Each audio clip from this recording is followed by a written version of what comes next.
Men, listen to me. Preaching is more than just you doing a fine work of exegesis. Preaching is more than just you getting the grammar right and communicating truth. Preaching is more than that. Preaching is about life and death, heaven and hell. Preaching is not just the communicating of truth, but it is urging men.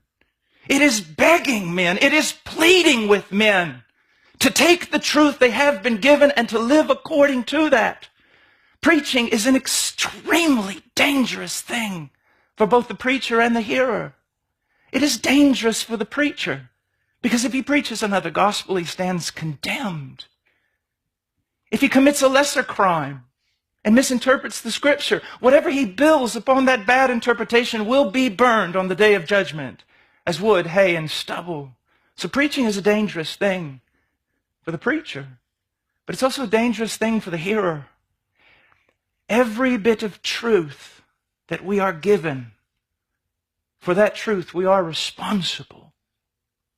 And so be cautious when you preach. Don't just lay that out there before men and say, this is the truth. But be like the Apostle Paul, who, although apostle, demonstrates here a prophetic and a pastoral heart. He urges them. He beseeches them. He pleads with them.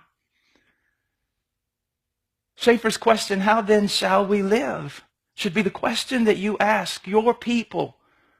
Every time you give them a truth, how then shall we live? You will not be judged for the amount of truth in your head, you must tell them, but the amount of truth you have lived with your life.